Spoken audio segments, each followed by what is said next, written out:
Hi అండి. ఒక్క like, ఒక్క సబ్స్క్రైబ్ ప్లీజ్. అతనికి ఒక పాత గాయం గుర్తు వస్తుంది. తను ఒక్కసారి శశితో యుద్ధం చేసేటప్పుడు తను శశికి ఒక గాయం చేస్తాడు.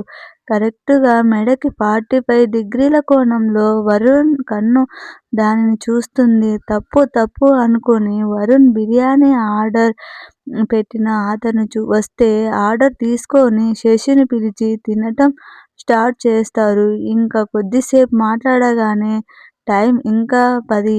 వరుణ్ శశిని నాకు నిద్ర వస్తుంది పడుకుంటా అన్నాడు. శశి అని ఆ పక్క వేసింది. అందరికీ ఇంకా లైట్స్ ఆఫ్. చివరగా మాట్లాడుతూ వరుణ్ శశితో నీకు మచ్చ పోలేదు శశి అని అడిగాడు. లేదు, నువ్వు చేసిన గాయం నాకు గుర్తు. అది ఆయన నన్ను ఏం చేసినా గుర్తు ఉండే విధంగా ఉంటుంది కదా అని నవ్వుతూ వరుణ్‌ని అడిగింది. అప్పుడు వరుణ్ మనం తప్పు చేయకుండా ఉంటే బాగుండేది కదా శశి అని అంటాడు. అప్పుడు శశి అంటుంది అయిపోయింది కదా తప్పు ఏముందిలే అంటుంది. ఇంకా ఆ టాపిక్ గురించి మాట్లాడుతూ ఉక్కిరిబిక్కిరి అవుతున్నారు. కానీ విషయం గురించి ఎవ్వరు మాట్లాడడం లేదు. ఒక పక్క నిద్ర పట్టడం లేదు. ఇంకా వరుణ్ బాబాయ్ ఆగలేక శశితో చిన్నగా తప్పు చేద్దామా అని శశిని అడిగాడు. దానికి శశి తప్పు చేయడం ఎందుకు, ఒప్పు చేద్దాం అని గ్రీన్ సిగ్నల్ ఇచ్చింది.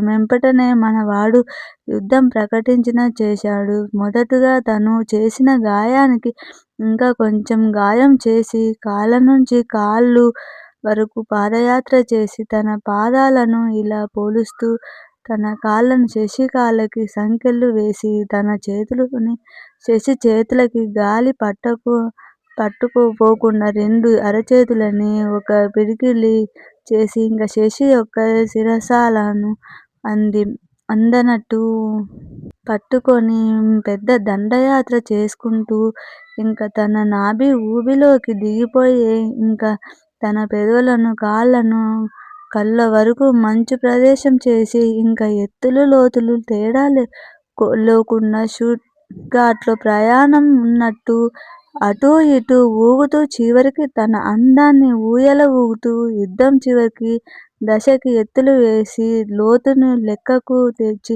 యుద్ధం చివరి దశలో తీవ్రంగా శ్రమించి చివరికి నయగారా జలపాతంలో ఈత కొట్టి యుద్ధానికి సెలవు ప్రకటిస్తాడు. ఆ రాత్రి శశి చివరి ప్రశ్న వరుణ్ నీకు పెళ్ళి అవ్వలేదుగా అని అడుగుతుంది. అప్పుడు గుర్తు వస్తుంది వనిత వరుణ్‌కి. వనిత అంటే తన మరదలు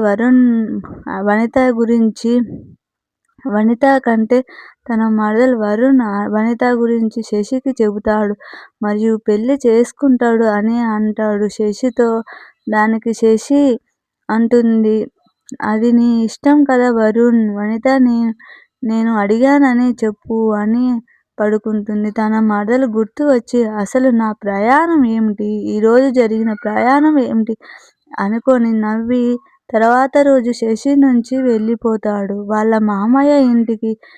ఎందుకంటే అసలైన రాణి మీద దండయాత్రకి. రేపటి స్టోరీతో వద్దాం.